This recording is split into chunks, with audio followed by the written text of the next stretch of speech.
Hello everyone, welcome back to our YouTube channel RNCC Nursing Online Coaching and Online Test Series।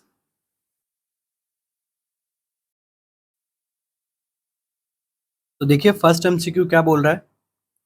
First MCQ हमें बता रहा है a child with schizophrenia was on medication. एक child है schizophrenia का, उसको problem हो गया है और अभी वो किस पे है, सिजोफ्रेनिया की मेडिकेशन ले रहा है।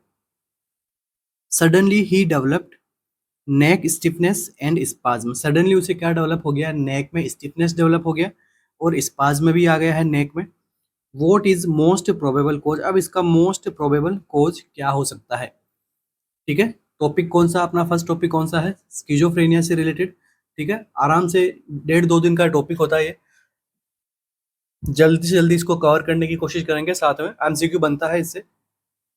कंप्लीट सिजोफ्रेनिया की अगर आपको थ्योरी क्लास लेनी है तो मेरा यूट्यूब पे पढ़ाया हुआ है सारा सारा। ठीक है, आप प्लेलिस्ट में जाके देख सकते हैं। यहाँ पर शॉर्ट रिवीजन रहेगा। ठीक है, ऑप्शंस क्या है अपने पास में, देखो। कन्वर्जन डिसऑर्डर हो गया उसको, एक्यूट डिस्टोनिया हो गया उसको, एकाथीसिया हो गया इसको, या फिर टार्डिव डिस्काइनेशिया हुआ है इसको। क्या रहेगा अपना आंसर।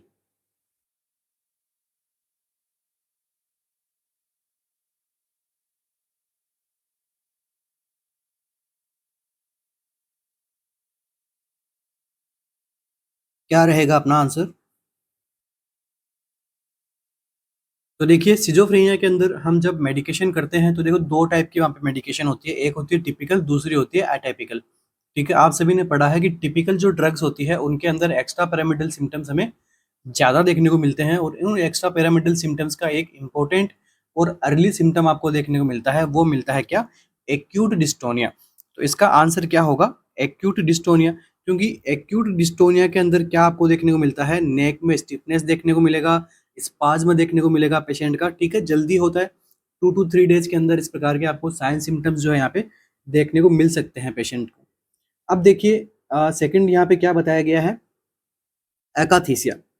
ठीक है, एकाथीसिया का क्या मीनिंग होता है, देखो यहाँ पे साइकेट्रिक में, इसीलिए साइकेट्रिक सबको थोड़ा डिफिकल्ट लगता है क्योंकि इनके वर्ड्स के मीनिंग नहीं पता होते। तो अगर मीनिंग पता होगा तो हमें कोई भी चीज़ हमें कंफ्यूज करने वाली या फिर हार्ड नहीं लगने वाली। देखो एकाथीसिया क्या होता है, एकाथीसिया एक प्रकार की सब्जेक्टिव फीलिंग होती है।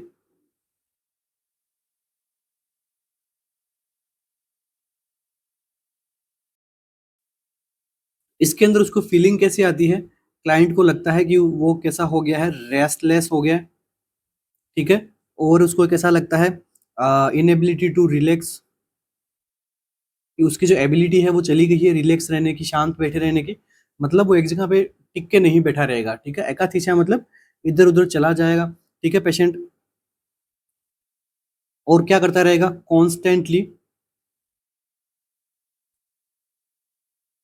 क्रॉसिंग लेग्स, अपने लेग्स को बार बार वो है वो हिलाता रहेगा। ठीक है, क्रॉस करेगा, वापस से अनक्रॉस करेगा। ठीक है,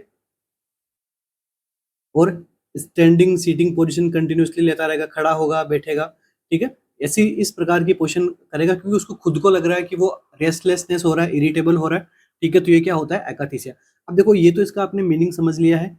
ये किसमें पढ़ते हैं अपन, ईपीएस के अंदर। ठीक है, अब देखो यहाँ से एक इंपॉर्टेंट एमसीक्यू बनता है। एमसीक्यू क्या बनेगा कि एकाथीसिया के लिए एक स्केल यूज में ली जाती है। अगर एमसीक्यू एग्जाम में इसका पूछा जाता है तो कौन सी स्केल यूज में की जाती है एकाथीसिया को चेक करने के लिए, तो एकाथीसिया रेटिंग स्केल होती है एक।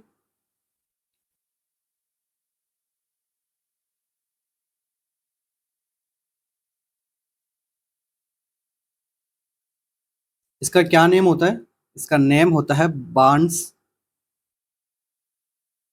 काथीसिया स्केल। क्या नाम हो गया, बार्न्स अकाथीसिया स्केल। अगर आपसे पूछते हैं, ठीक है, तो आप इसका आंसर आराम से दे पाओगे। अब देखिए नेक्स्ट क्या होता है, नेक्स्ट है टार्डिव डिस्काइनेशिया। टार्डिव डिस्काइनेशिया के अंदर आपको क्या देखने को मिलता है, repetitive.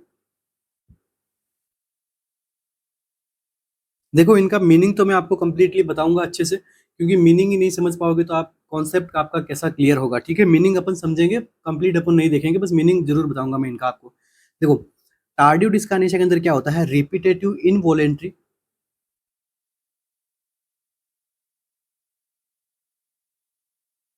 Movement like I blinking,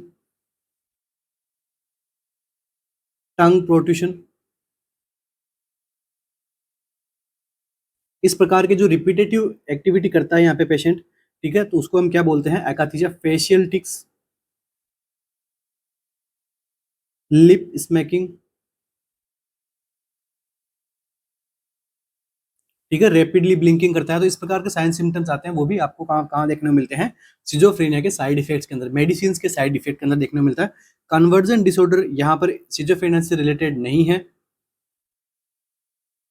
simple meaning में आपको अगर कन्वर्जन डिसऑर्डर का मीनिंग समझना है तो ये देखिए, एंजाइटी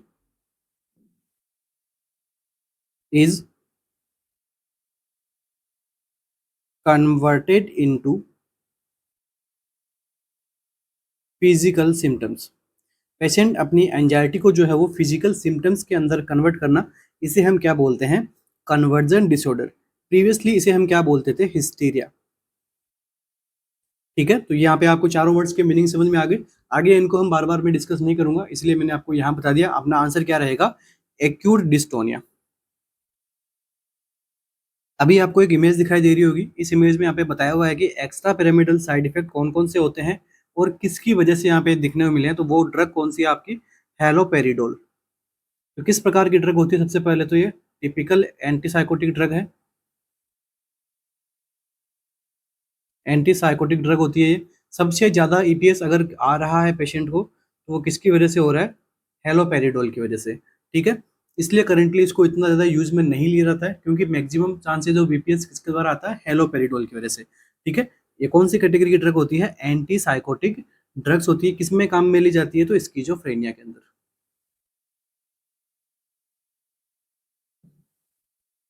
फर्स्ट जनरेशन भी अपन इसको बोल सकते हैं, और हाई पोटेंसी ड्रग होती है ये।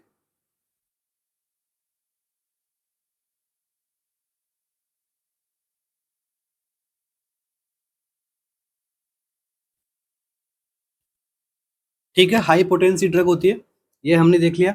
और ये करती क्या है, सिजोफ्रेनिया के अंदर क्या होता है, देखो यहाँ पे क्या देखने को मिलता है आपको, डोपामिन का लेवल जो है वो यहाँ पे एक्सेस देखने को मिलता है। जिस प्रकार से, जिस वजह से अपनी बॉडी की डोपामिन क्या यहाँ पे क्या क्या करता है, बॉडी के मोटर फंक्शंस को यहाँ पे अल्टर करने का काम करता है। ठीक है, अगर नॉर्मल रहता तो नॉर्मल रहेगी बॉडी के मोटर फंक्शन, बट जब इसका लेवल बढ़ेगा तो क्या होगा, अल्ट्रेशन आएगा मोटर फंक्शन के अंदर। तो उसके लिए हम ड्रग कौन से देते हैं, हेलोपेरिडोल, जो एंटी डोपामिनर्जिक की तरह अपने का काम करती है। तो यहाँ हम ये भी लिख सकते हैं कि हेलोपेरिडोल, हेलोपेरिडोल के बारे में लिख रहा हूँ मैं यहाँ पे, इंपॉर्टेंट ड्रग है, यहीं पे समझ लेंगे। हेलोपेरिडोल क्या करती है, ये करती है, ब्लॉक करती है इसको, डोपामिनर्जिक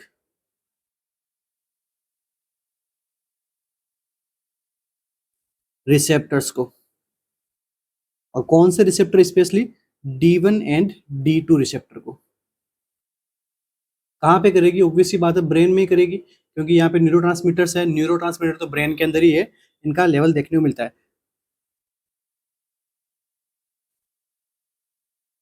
अब देखिए, ये जो ड्रग हम देते हैं, इस ड्रग की जो है वो डोज है वो कितनी देखने को मिल सकती है हमें, डोज देखने को मिल सकती है। अगर इसको देखो ओरली लेना है तो कितनी डोज रहेगी इसकी, 5 to 80 mg/dl। ठीक है, और इसके बाद में अगर इसको यहाँ पे अगर हम IM भी लगाते हैं इसको, तो यहाँ पर इसकी डोज क्या रहेगी, 2.8 mg। ठीक है, तो ये आपसे नहीं पूछेंगे, मुझे नहीं लगता कि इसके बारे में पूछा जाएगा। ठीक है, हेलोपेरिडोल के बारे में देखते हैं, या फिर अपन बात कर रहे हैं किसकी, टिपिकल एंटीसाइकोटिक ड्रग की बात कर रहे हैं, जो कि क्या कोज करती है, एक्स्ट्रा पिरामिडल साइड इफेक्ट्स। ठीक है, कौन कौन से होते हैं, देखिए सबसे पहले कौन आता है, एक्यूट डिस्टोनिया, सेकंड पार्किंसोनियम, थर्ड एकाथीसिया, इसके बाद में न्यूरोलेप्टिक मैलिग्नेंट सिंड्रोम NMS, इसके बाद में टार्डियो डिस्कानेशिया। टोटल यहाँ पे कितने होते हैं, 5 होते हैं। देखो 1-2 घंटे का टॉपिक है, 5 मिनट के अंदर समझने का कोशिश करेंगे। ठीक है, क्योंकि आप सभी का पढ़ा हुआ है। ठीक है, एक्यूट का मतलब ही ना होता है क्या, अर्ली। MCQ बने कि सबसे पहले क्या होता है, तो एक्यूट डिस्टोनिया सबसे अर्ली आता है ईपीएस सिम्टम्स के अंदर। ठीक है, एक्यूट मींस अर्ली, अगर इन 1 to 5 days after drug initiation. ठीक है, अगर हम टिपिकल ड्रग्स को हम शुरू करते हैं और विद इन 1 to 5 days के अंदर एक्यूट डिस्टोनिया वाले साइन सिम्टम्स देखने को मिल सकते हैं। इसमें होता क्या है, uncontrolled muscle spasm, our face, tongue और नेक, फेस की, टंग की और नेक की जो मसल्स वगैरह रहती है, वहां पर स्पाज्म देखने को मिल रहा है। स्पाज्म भी कैसा रहता है, अनकंट्रोल रहता है। तो ये हो गया आपका एक्यूट डिस्टोनिया, हो गया आपका। अब देखिए सेकंड कौन सा होता है, पार्किंसोनियम। ये तो अपने 1 to 4 वीक के अंदर होता है ड्रग शुरू करने के। अब देखिए इसमें क्या होता है, पार्किंसोनियन फीचर यहाँ पे देखने को मिलते हैं, बॉडी में रिजिडिटी आएगी, ब्रेडिकाइनेशिया, ट्रेमर्स वगैरह, ठीक है, पिल रोलिंग ट्रेमर्स वगैरह देखने को मिलेंगे। पार्किंसन क्यों हुआ, पार्किंसन में क्या होता है, डोपामिन की कमी देखने को मिलती है आपको, और ये ड्रग क्या करती है, एंटी डोपामिन काम करती है। तो इस ड्रग की वजह से अपने पेशेंट में क्या होता है, पार्किंसन जैसे सिम्टम्स आते हैं। इसके हम देखिए अथीसिया, ये कब होता है, 5 to 60 डेज के अंदर डेवलप हो जाता है, ठीक है। आफ्टर इसके अंदर क्या होता है, रेस्टलेसनेस होता है पेशेंट को, डिजायर टू मूव अराउंड, ठीक है, बार बार इधर उधर जाने का, खड़ा होने का, बैठने का, इस प्रकार की उसकी डिजायर होती है। स्पेशली साइन कैसे आते हैं, सब्जेक्टिव फीलिंग्स आती है उसकी। सब्जेक्टिव और ऑब्जेक्टिव दो चीज होती है, ऑब्जेक्टिव में हम ऑब्जर्व करते हैं वो चीजें, सब्जेक्टिव में पेशेंट खुद साइन सिम्टम्स या फिर डाटा बताता है, उसे अपन बोलते हैं सब्जेक्टिव डाटा। चलिए, न्यूरोमस्कुलर मैलिग्नेंट सिंड्रोम, ये यहाँ पर एक इमरजेंसी कंडीशन आ जाती है, ठीक है। वीक टू मंथ में रहती है, मसल रिजिडिटी आती है, पेशेंट को फीवर होता है, अनस्टेबल बीपी रहती है, और मायोग्लोबिनेमिया देखने को मिलता है, ठीक है। यहाँ पर इंपॉर्टेंट एमसीक्यू ये बनता है इसका, इसके साइड इफेक्ट, साइन सिम्टम्स, इसका इंपॉर्टेंट एमसीक्यू बनता है, आपको इसके बारे में ध्यान रखना है। एकदम रिवीजन चल रहा है अपना, याद तो आपको रहेगा ही क्योंकि परसों आपका एग्जाम है। चलिए, नेक्स्ट और लास्ट में क्या होता है, टार्डियो डिस्काइनेशिया, सबसे लेस्ट, ठीक है। टार्डियो का नाम ही का मतलब ही क्या होता है, लेट सिम्टम, ठीक है। टार्डियो डिस्काइनेशिया का टार्डियो का मतलब क्या होता है, लेट, तो सबसे लेट होता है, मंथ टू ईयर्स लग जाता है इसको आते आते, ठीक है। Involuntary painless movement of face and upper limbs, ठीक है, यहाँ पे मूवमेंट करता रहता है, इनवॉलेंट्री ब्लिंक करेगा, टंग प्रोट्रूशन, आग अंदर बाहर करेगा, लिप्स के साथ में वो अलग अलग एक्सप्रेशंस बनाएगा, ठीक है, फेशियल एक्सप्रेशन, ठीक है, अजीब से उसके एक्सप्रेशन होंगे। तो ये होता है आपका एक्स्ट्रा पिरामिडल सिम्टम्स। सबसे ज्यादा किससे, हेलोपेरिडोल से। हेलोपेरिडोल क्या है, टिपिकल एंटीसाइकोटिक ड्रग है या फिर हाई पोटेंसी वाली ड्रग है, ठीक है। पढ़ लिया हमने अच्छे से। अब देख लीजिए कौन कौन सी जो ड्रग्स है वो एंटीसाइकोटिक ड्रग्स की कैटेगरी में आती है, ठीक है। फार्मेकोलॉजिकल क्लासिफिकेशन करते हैं अगर हम इसका, केमिकल क्लासिफिकेशन और फार्मेकोलॉजिकल क्लासिफिकेशन दोनों अलग अलग होता है, ठीक है। केमिकल क्लासिफिकेशन में इनमें कौन कौन से केमिकल्स यूज हो रहे हैं, किस किस टाइप के केमिकल्स यूज हो रहे हैं, मुझे नहीं लगता कि उतना डीप एम्स जाएगा, ठीक है। जाएगा तो फिर नेक्स्ट टाइम से हम वो भी पढ़ेंगे, ठीक है, बट मुझे नहीं लगता कि जाएगा, ठीक है। अपन यहीं तक रखेंगे क्योंकि वो एक आपके लिए एकदम न्यू टॉपिक हो जाएगा, ठीक है। नया टॉपिक में नहीं टच करना चाहता अभी इस टाइम पीरियड के अंदर, ठीक है। मैंने आपको कहा भी था, अगर आप एग्जाम से एक दिन पहले भी पढ़ना चाहो तो कुछ नया शुरू मत करो, जो भी पढ़ो अच्छे से पढ़ो और लिमिट में पढ़ो, बस। ज़्यादा ऐसा कुछ नहीं कि टाइम कम बचा तो एकदम बहुत सारा चीज़ पढ़ लें, ऐसे में क्या होता है कि कुछ भी नहीं पढ़ पाते हैं, सब चीज़ें मिक्स हो जाती है, ऐसा नहीं करना हमें, ठीक है।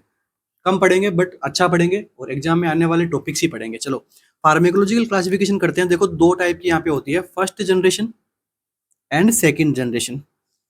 बट सेकंड जनरेशन में यहाँ पे कोई हाई पोटेंसी लीस्ट पोटेंसी का यहाँ पे मेनली ज़्यादा डिफरेंशिएट नहीं देखने को मिलता, मगर फर्स्ट जनरेशन एंटीसाइकोटिक में एक डिफरेंस और देखने को मिलता है, एक होता है लो पोटेंसी, एक होता है हाई पोटेंसी ड्रग।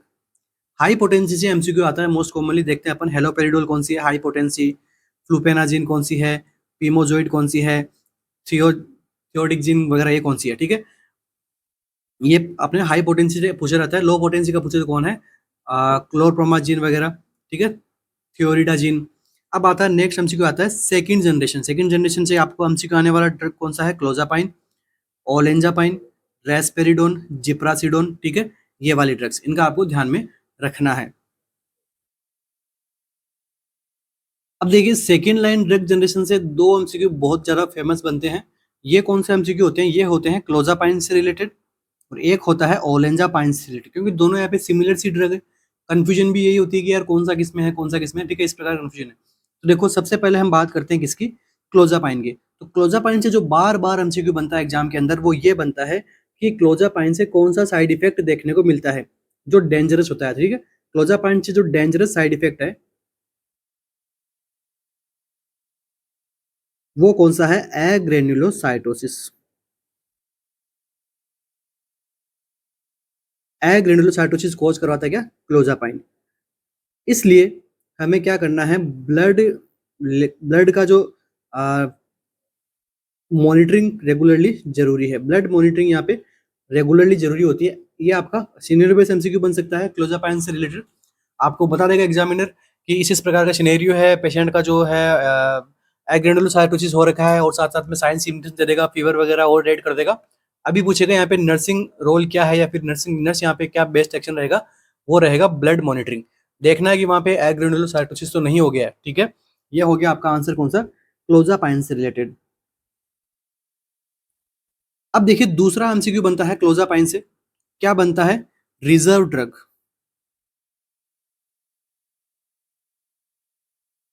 ठीक है, क्लोजापाइन को यहाँ पे रिजर्व ड्रग ऑफ के अंदर ट्रीटमेंट में काम में लेते हैं, किसके, schizophrenia. Reserve drug of treatment किसका, स्किजोफ्रेनिया।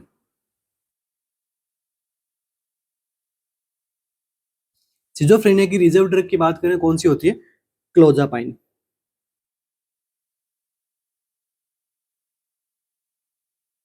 अब इसको रिजर्व में क्यों रखा जाता है, क्योंकि ये क्या कोज करवाती है, एग्रेनुलोसाइटोसिस कोज करवाती है, इसलिए इसको रिजर्व में रखते हैं। जनरली इसको स्टार्ट नहीं करते हैं, बस रिजर्व में रखते हैं कि हाँ ठीक है कुछ नहीं है, तो फिर अपने पास में क्लोजापाइन है, उसका मतलब होता है रिजर्व ड्रग। ठीक है, नेक्स्ट अपनी ड्रग कौन सी होती है, ओलेंजापाइन। ओलेंजापाइन से जो एमसीक्यू बनेगा वो एमसीक्यू बनेगा सिनेरियो बेस। क्या सिनेरियो बेस बन सकता है, यहाँ पे एग्जामिनर आपको बोलेगा कि एक सिजोफ्रेनिया पेशेंट है जो थिन है, जिसको डायरिया हो रहा है दूसरी ड्रग से रिलेटेड, ठीक है, इस प्रकार के साइन सिम्टम्स ऐड कर देगा। तो अब पूछेगा उसके लिए बेस्ट यहाँ पे एंटी साइकोटिक ड्रग कौन सी होगी, तो वहां पे कौन सी होगी, ओलेंजापाइन, क्योंकि ओलेंजापाइन ड्रग लेने से क्या होता है पेशेंट का, वेट गेन। और क्या देखने को मिलता है पेशेंट के अंदर, कॉन्स्टिपेशन। तो यहाँ पे कॉन्स्टिपेशन से डायरिया हो रहा तो मतलब कॉन्स्टिपेशन करवा दो, ऐसे नहीं कि भाई डायरिया हो रहा तो कॉन्स्टिपेशन वाली ड्रग दे देते हैं कॉन्स्टिपेशन हो जाएगा, ऐसा अप्रोच नहीं करते हैं। मगर इससे होता क्या है, कॉन्स्टिपेशन होता है। डायरिया तो मैंने वहाँ पे आपको एज ए सिनेरियो के हिसाब से बनाने के लिए वहाँ पे दे दिया था, क्योंकि एटलीस्ट डायरिया तो नहीं होगा, इससे होगा तो भी कॉन्स्टिपेशन होगा, डायरिया तो कंट्रोल में आएगा एक बार के लिए, डायरिया यहाँ पे डिहाइड्रेशन होगा और ज्यादा सीवियर कंडीशन आएगी। ठीक है, तो ये इसका साइड इफेक्ट होता हुआ भी डायरिया के अंदर ये एक इम्पोर्टेंट अपना इफेक्ट दे देगा। ठीक है, ये यहाँ पे दो इंपॉर्टेंट ड्रग बनते हैं, इंपॉर्टेंट एमसीक्यू बनते हैं जो बार बार एग्जाम के अंदर पूछे जाते हैं।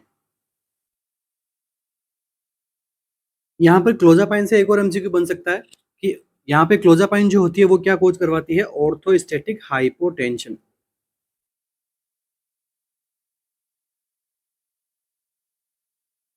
ये भी कौन कोज करवाती है, क्लोजापाइन।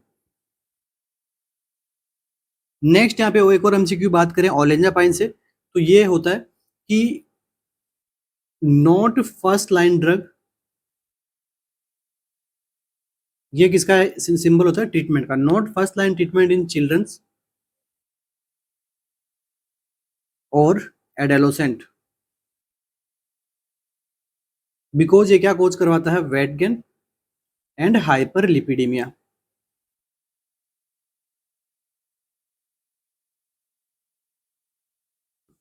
इसलिए यहाँ पे फर्स्ट लाइन ड्रग के अंदर काम में नहीं लेते हैं हम इसको बच्चों के अंदर, एडोलेसेंट के, क्योंकि ये वेट गेन करवाएगा एक तो उनका, और हाइपरलिपिडीमिया कोज करवा देगा। तो यहाँ तक आपके टॉपिक समझ में आ गया। नेक्स्ट चलते हैं। ये जो आपको इमेज दिखाई दे रही है किसकी है, टार्डिव डिस्काइनेशिया। ये देखो यहाँ पे अलग अलग फेशियल एक्सप्रेशंस यहाँ पे हो रहे हैं पेशेंट के। टार्डिव का क्या मतलब होता है, लेट। सबसे लास्ट में सिम्टम आएगा वो कौन सा आता है, टार्डिव डिस्काइनेशिया। ये क्या सिम्टम आपको दिखाई दे रहा है, ये है एक्यूट डिस्टोनिया का, और मोस्ट कॉमन साइड में फेस भी इधर ही होता है इसका। ठीक है, लेफ्ट साइड के अंदर ही फेस का मूवमेंट होता है। नेक्स्ट देखिए ये क्या है, न्यूरोलेप्टिक मैलिग्नेंट सिंड्रोम। ठीक है, एनएमएस भी इसको हम कहते हैं। ठीक है, इसके अंदर क्या देखने को मिलता है, पेशेंट को फीवर होता है, ठीक है, मसल रिजिडिटी देखने को मिलती है। तो मतलब ऑप्शन में अगर एमसीक्यू मिले आपको कि लेड पाइप रिजिडिटी किस प्रकार के ईपीएस के अंदर मिलती है, तो एनएमएस के अंदर अल्टर्ड मेंटल स्टेटस यहाँ पे अल्टर्ड होता है, ऑटोनोमिक इंस्टेबिलिटी होती है, fluctuation of blood pressure, tachypnoea होता है, टेकिकार्डिया होता है, ठीक है, डायफ्रोसिस होता है, स्किन पेलर इनकॉन्टिनेंस देखने को मिलता है। इस प्रकार के यहाँ पे साइन सिम्टम देके आपको सिनेरियो बेस या फिर प्रैक्टिकल बेस एमसीक्यू बना सकता है एग्जामिनर। अब देखिए यहाँ पर आपको बताया गया कि सबसे ज्यादा कौन सी एंटीसाइकोटिक ड्रग है जो एनएमएस कोज करती है या फिर ईपीएस कोज करती है। ठीक है, एनएमएस की जगह मैं यहाँ पे ईपीएस भी लिखूं तो भी आंसर अपना सेम ही रहेगा, क्योंकि एनएमएस किसका टाइप है, ईपीएस का ही तो टाइप है। सबसे ज्यादा यहाँ पे किसमें देखने को मिली है, देखो यहाँ पे ट्रिपल प्लस लिखा हुआ है, तो हेलोपेरिडोल, और किसी में भी ट्रिपल प्लस यहाँ पे नहीं आपको दिखाई दे रहा। और लिस्ट कौन होती है, क्लोजापाइन, ओलेंजापाइन, क्विटियापाइन या फिर रेस्पेरिडोन, ये सारी होती है कौन सी, लीस्ट। तो लीस्ट क्यों है? क्योंकि एटिपिकल है, न्यूअर जनरेशन है। टिपिकल एंटीसाइकोटिक ओल्ड जनरेशन की ड्रग्स, बट हाई पोटेंसी। अब देखिए अपना क्या रहता है, ट्रीटमेंट आता है ईपीएस का, ठीक है। जो प्रॉब्लम हुई है उसको अपने को ठीक तो करना ही पड़ेगा। देखिए क्या है, ट्रीटमेंट करना है ईपीएस का, तो यहाँ पे कौन सी ड्रग दोगे हम? एमसीक्यू अब बनता है एग्जाम के अंदर दोनों से, ठीक है। कोई एक आपको ऑप्शन के अंदर देखने को मिलेगा, ठीक है, या तो डाइफेनहाइड्रामाइन मिल जाएगा या फिर बेंजीट्रोफिन यहाँ पे जो है वो ड्रग यहाँ पे देखने को मिलेगी। इनके यहाँ पे डोज आप सभी के सामने है, ठीक है, यहाँ पे अपन प्रोवाइड करवा सकते हैं। और अगर एग्जामिनर आपसे पूछ ले किसके बारे में, only and only neuromuscular malignant syndrome के बारे में पूछ ले, इसका आपको करना है क्या? ट्रीटमेंट। तो यहाँ पर देखो न्यूरोमस्कुलर मैलिग्नेंट सिंड्रोम हुआ क्यों? हेलोपेरिडोल की वजह से। हेलोपेरिडोल ने क्या कर दिया, D1 और D2 रिसेप्टर यहाँ पे कम कर दिए, तो डोपामिन कम हो गया बॉडी के अंदर। तो एनएमएस हो किस वजह से रहा था? डोपामिन की वजह से। तो आप क्या दोगे? Dopamine agonist.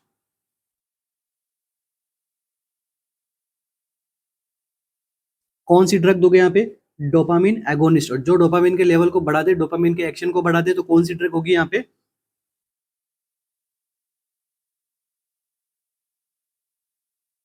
ब्रोमोक्रिप्टिन। कितनी दोगे?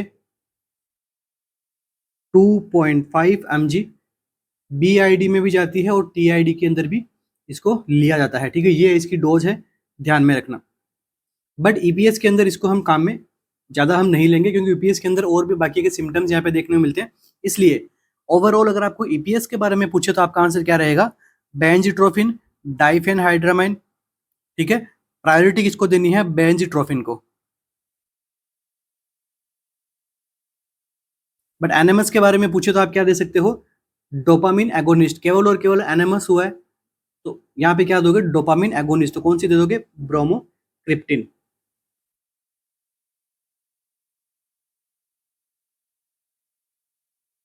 एनएमएस के अंदर मसल रिजिडिटी भी देखने को मिलती है,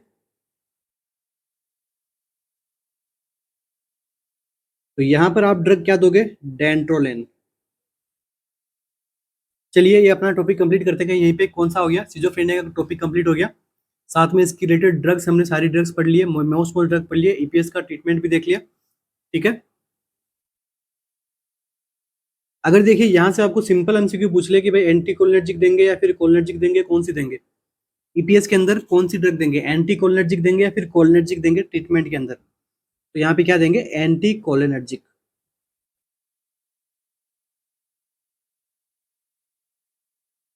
ट्रीटमेंट के अंदर। चलिए नेक्स्ट एमसीक्यू। आई थिंक बड़ा हो गया काफी ये पेपर, मगर इसके अंदर से साइकेट्री के अंदर इस टॉपिक में से आपको 1 से 2 एमसीक्यू आपको 100% देखने को मिलेंगे, मैं बता रहा हूँ आपको। उम्मीद तो यही करते हैं कि मिले। डोंट वरी, आप टेंशन मत लेना, जितने मैं एमसीक्यूज लेके आया हूँ आज की क्लास में, कल की क्लास में कंप्लीट साइकेट्रिक में करा दूंगा यहाँ पे, ठीक है। देखिए नेक्स्ट एमसीक्यू क्या बोल रहा है। फ्रेगलीज सिंड्रोम इज, ठीक है। फ्रेगलीज सिंड्रोम क्या होता है? Delusion of doubles, delusion of persecution, delusion of twins या फिर डिल्यूजन ऑफ पैरासाइट्स?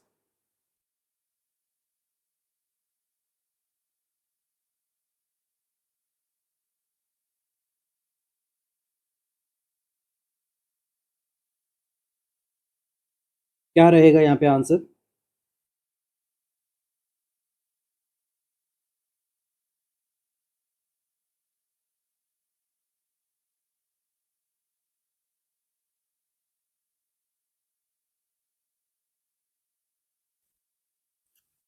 तो देखिए यहाँ पे जो अपना आंसर रहेगा, फ्रेगोलिस सिंड्रोम, इसे हम क्या कहते हैं? डिल्यूजन ऑफ डबल, ठीक है। इसका मीनिंग क्या होता है? Delusion of doubles. अब यहाँ पर डिल्यूजन का डबल का मतलब ये नहीं कि उसको दो दो डिल्यूजन आ रहे हैं एक टाइम पे। उसको डिल्यूजन का मतलब यहाँ पर ये समझ रहा है पेशेंट कि उसे लगता है कि, और डिल्यूजन क्या होता है? फिक्स फास्ट बिलीव होता है, ठीक है। सबसे पहले बात तो ये ध्यान में, उसे लगता है कि कोई और उसके जैसा भी है, ठीक है, इस दुनिया के अंदर, ठीक है। जो तो इस ऐसे सेंस को क्या कहते हैं? डिल्यूजन ऑफ डबल, ठीक है। सिंपल मीनिंग में समझने की कोशिश कर रहे हैं, ठीक है। Patient believe that different people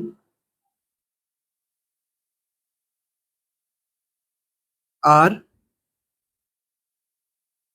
actually the same person, ठीक है।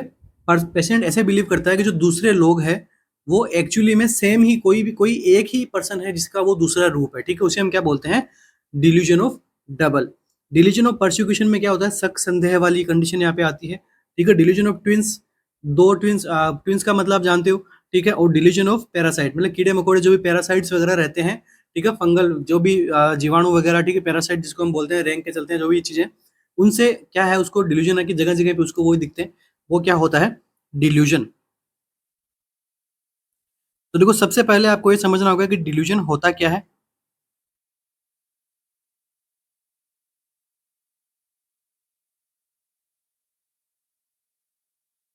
डिल्यूजन्स क्या होता है, डिल्यूजन के अंदर फिक्स्ड और फॉल्स रहेंगे पेशेंट के क्या, बिलीव्स, जिन्हें हम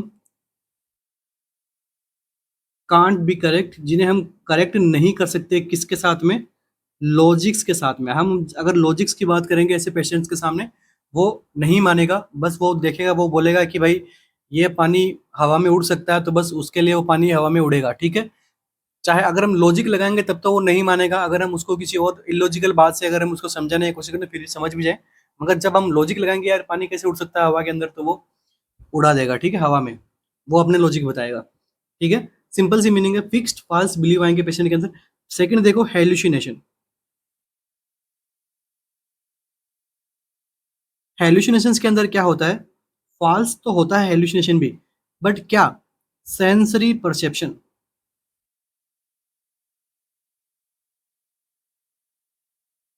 false sensory perception experienced without real external stimuli. Next हम बात करते हैं किसकी, इल्यूजन की। इल्यूजन के अंदर क्या होता है, रियल स्टिमुलाई तो होता है हमारे पास में, मगर उसको वो क्या कर देता है, मिस परसेप्शन, रियल स्टिमुलाई को गलत समझ लेता है, वो क्या होता है, इल्यूजन, ठीक है। तीनों मीनिंग आप समझ गए। अभी देखिए डिल्यूजन्स के कौन कौन से टाइप होते हैं। फर्स्ट होता है परसिक्यूटरी डिल्यूजन, ठीक है। परसिक्यूटरी डिल्यूशन, इसमें क्या होता है, पर्सन बिलीव करता है कि ही और she being tormented, followed, tricked, स्टिप्स ऑन, ठीक है। परसिक्यूटरी मतलब शक संदेह करने लग जाएगा person.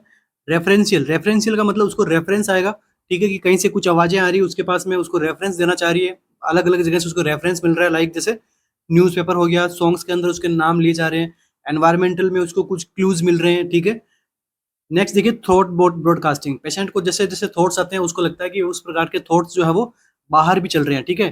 Person believe that his thoughts are being broadcasted on TV, radio, ठीक है। इस प्रकार के थॉट्स आना क्या करता है, थॉट ब्रॉडकास्टिंग। नेक्स्ट टाइप देखिए कौन सा है, इरेटोमेनिक। इरेटोमेनिक के अंदर क्या होता है, इरेटोमेनिक का मतलब क्या होता है, अपने से हायर पर्सन के बारे में सोचना कि हाँ यार जो पर्सन मुझसे ज़्यादा हाई एजुकेशन में है, चाहे हाई स्टैंडर्ड में है, चाहे हाई सोसाइटी के अंदर है, वो उससे लव करता है, ठीक है। इरेटोमेनिक मतलब क्या होता है, लव, ठीक है। With this type of delusion the individual believe that some usually of a higher status is in love with him और हर, मतलब उसे लगता है कि उससे जो बड़ी स्टेटस का कोई पर्सन है, मेल फीमेल जो भी है, वो उससे लव करता है। ग्रैंडियोसिटी, ग्रैंडियोसिटी में पर्सन को ऐसा लगता है कि मैं दुनिया का सबसे बड़ा ताकतवर हूँ, ठीक है। कार्टून्स के अंदर आता होगा कि एक बहुत सारे ऐसे दिखाते रहते हैं कि हाँ वो उससे ज़्यादा ताकतवर है, वो उससे वो खुद को मतलब ताकतवर मानता रहता है, ठीक है। बहुत सारी मूवीज के अंदर बताते हैं, ठीक है। क्या है इसमें, individual with grandiose delusion have irrational ideas regarding on worth talent, उसको लगेगा कि यार मैं बड़ा वर्दी हूँ, मुझ में बहुत ज़्यादा टैलेंटेड है, मेरे में बहुत नॉलेज है, मेरे में बहुत पावर है, ठीक है। नेक्स्ट देखिए क्या है, सोमेटिक डिल्यूशन। सोमेटिक डिल्यूशन के अंदर क्या होता है, उसमें पेशेंट सोचने लगता है कि उसके अंदर कोई फिजिकल डिफेक्ट हो गया है, डिसऑर्डर आ गई, डिजीज आ गई, जबकि नहीं है, बट फिर भी ऐसा सोच लेता है। बट इसके अंदर होता है क्या, फिक्स्ड फास्ट बिलीव, कैसे ही करो वो नहीं मानेगा, ठीक है। नेक्स्ट देखिए क्या है, delusion of withdrawal. Delusion of withdrawal के अंदर क्या लगता है पेशेंट को, sorry, thought withdrawal. Thought withdrawal में क्या लगता है पेशेंट को कि कोई आउटसाइड फोर्स है जो मेरे थॉट्स को बाहर खींच रही है, ठीक है, मुझसे थॉट चुरा रही है, ठीक है। थॉट विड्रॉल, थॉट को विड्रॉल कर रही है, हटा दे रही है, कोई दूसरी पावर ऐसी है जो मेरे थॉट्स यहाँ पे हटा दे रही है, ठीक है। नेक्स्ट देखिए क्या है, थॉट इंसर्शन। उसको ऐसे लगेगा कि कोई आउटसोर्स पावर है जो मेरे माइंड में अलग-अलग थॉट्स को डाल रही है। Delusion of being control, patient को लगेगा कि उसको कोई और कंट्रोल कर रहा है। ये हो गया अपने सारे डिल्यूजन। ऐसे बहुत से टाइप्स होते हैं डिल्यूजन, जैसे डिल्यूजन ऑफ डबल का यहाँ पे एग्जाम में पूछा गया था और मैंने आपको बता दिया। एक डिल्यूजन और होता है, उसे मुझे आपको बताना है, आ सकता है एग्जाम के अंदर। ये जो फ्रेजोली सिंड्रोम है, इसी के सिमिलर एक कंडीशन और देखने में मिलती है, जिसे हम क्या बोलते हैं, कैपग्रास सिंड्रोम।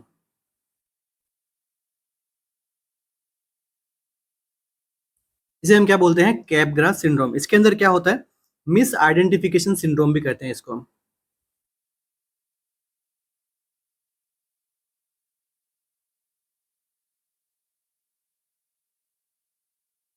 समझ गए मिस आइडेंटिफिकेशन कैसे?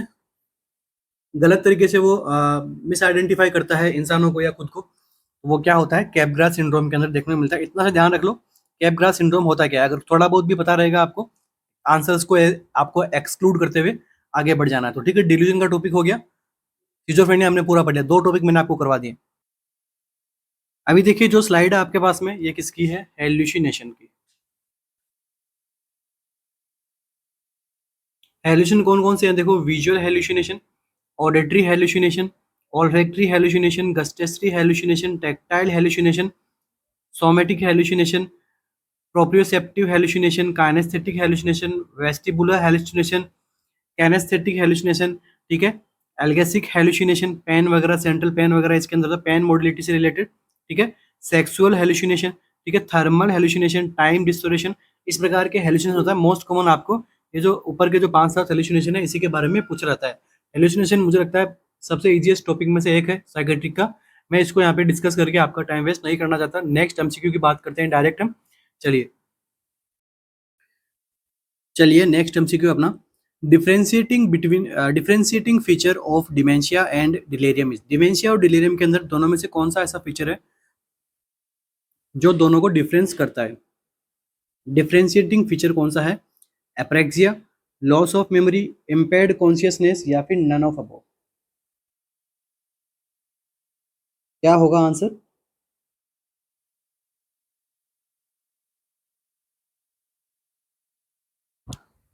क्या रहेगा आंसर? तो देखिए जब हम डिफरेंशिएटिंग की बात करते हैं ना, तो हमेशा अपना लॉस ऑफ मेमोरी का आंसर करेक्ट नहीं होगा, क्योंकि बहुतों ने आंसर लॉस ऑफ मेमोरी दिया है। क्या पूछा गया है?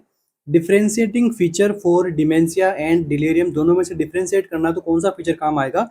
इम्पेयर्ड कॉन्शियसनेस, ठीक है। इम्पेयर्ड कॉन्शियसनेस अपना यहाँ पे आंसर क्या रहेगा, करेक्ट रहेगा, ठीक है। तो देखिए यहाँ पर आपको एक इमेज दिखाई दे रही है, जिसके अंदर बताया गया है क्या, डिमेंशिया और डिलीरियम के बारे में, ठीक है। डिलेरियम और डिमेंशिया के बारे में आपको यहाँ पे बताया हुआ है, ठीक है। देखो ऑनसेट की सबसे पहले बात करते हैं, तो डिलेरियम में ऑनसेट हमेशा क्या होता है, एक्यूट होता है, सडनली अब्रप्टली यहाँ पे क्या होता है, ये बढ़ता है। जबकि डिमेंशिया के अंदर क्या होता है, इंसीडियस होता है, ठीक है, थोड़ा लॉन्ग टाइम लेता है डिमेंशिया होने के लिए।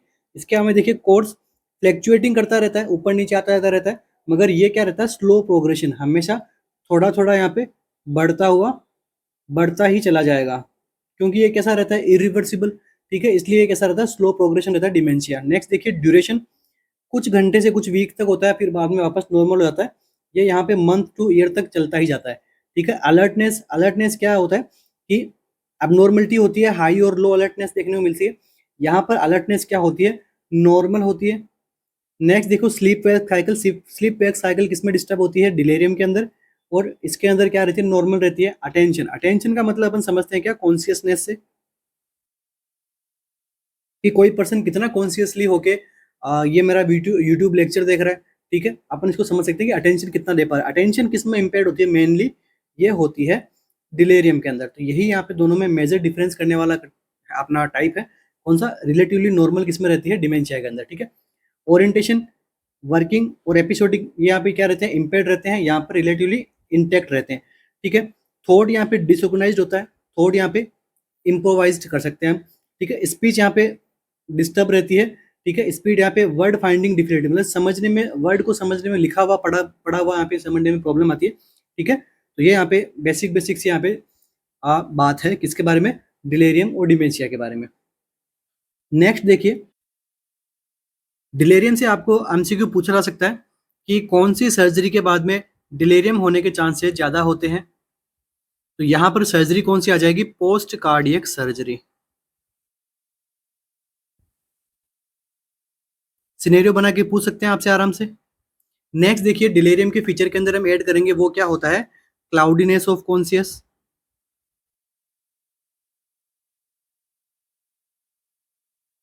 और यहाँ पे क्या देखने को मिलता है, डिस्टर्ब स्लीप वेल साइकिल।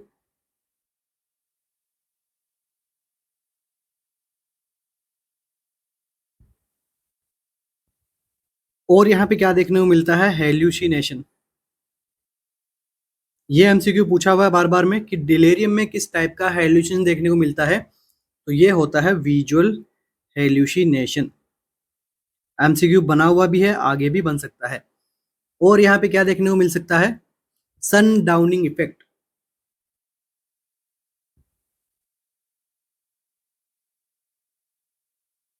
तो सन डाउनिंग इफेक्ट किसमें देखने को मिलता है, डिलीरियम के अंदर। क्या मीनिंग होता है सन डाउनिंग इफेक्ट का, कि इवनिंग टाइम में या फिर आप बोल सकते हो नाइट टाइम में क्या होते हैं, सिम्टम्स जो होते हैं वो कैसे होते हैं, और ज़्यादा वर्स हो जाते हैं और ज़्यादा गंदे हो जाते हैं। ठीक है, कौन सी कंडीशन, डिलीरियम में। टाइम ड्यूरेशन का हम पूछ ले, जो इसके अंदर जो कोर्स रहता है वो कितना रहता है, लेस देन 6 मंथ का ही यहाँ पे रहता है। ये यहाँ पे ध्यान में रखना, लेस देन 6 मंथ का अगर आपको पूछे तो वो क्या होगा, डिलेरियम होता है। इन्वेस्टिगेशन कराओगे तो यहाँ पे बी कॉम्प्लेक्स विटामिन वाले और विटामिन B1 यहाँ पे क्या देखने को मिलेंगे, कमी देखने को मिलेगा। मिनी मेंटल स्टेटस एग्जामिनेशन हम करवा सकते हैं। अब बात करते हैं इसकी मैनेजमेंट को लेके कि आप मैनेज किस प्रकार से करोगे डिलेरियम को। यहाँ तक समझ में आ गया आपके। चलिए, मैनेजमेंट करने के लिए आपकी सबसे प्रायोरिटी मैनेजमेंट क्या रखता है, डिलीरियम के अंदर क्या होता है, किसकी डिफिनेशन देखने को मिलती है, तो विटामिन B1 की। ज्यादा बी कॉम्प्लेक्स का कौन सा विटामिन सबसे कम मिलता है डिलीरियम में, तो B1 विटामिन। इसको हम क्या देंगे, यहाँ पे डोज देंगे, कितना देंगे, 100 mg। यहाँ पर विटामिन B1 देंगे। और क्या देंगे, हाइपोक्सिया की वजह से भी डिलीरियम हो सकता है, तो यहाँ पे ऑटो थेरेपी हम स्टार्ट कर देंगे। और क्या कराएंगे, 25% डेक्स्ट्रो दे देंगे अगर हाइपोग्लाइसीमिया की वजह से ये देखने को मिला है तो। ठीक है, अपना यहाँ पे किस प्रकार से ट्रीटमेंट होता है डिलीरियम का, सिम्प्टोमेटिक ट्रीटमेंट होता है। जो कोज है उनको ट्रीट कर दो, डिलीरियम अपने आप में खत्म हो जाएगा। अगर अभी भी डिलीरियम के साथ में अगर कोई साइकोटिक सिम्टम प्रेजेंट है, डिलीरियम के साथ में कोई साइकोटिक सिम्टम प्रेजेंट है, तो आप क्या करोगे, यहाँ पे हेलोपेरिडोल, क्लोरप्रोमाजिन वगैरह दे सकते हो। और सेडेशन के लिए क्या दोगे, लोराजेपाम, बेंजोडाइजिपिन्स यहाँ पे अपन प्रोवाइड करवा सकते हैं। थायराइड वाली प्रॉब्लम है तो मतलब डिलीरियम में ट्रीटमेंट में क्या करना है, हमेशा उसके कोज को ठीक कर दो, डिलीरियम अपने आप ठीक हो जाएगा। नेक्स्ट बात बनती है अपनी किससे, डिमेंशिया से। तो देखिए, डिमेंशिया के बारे में अपन पढ़ते हैं। डिमेंशिया में क्या देखने को मिलता है, सबसे पहले क्या देखने को मिलता है, impairment of memory.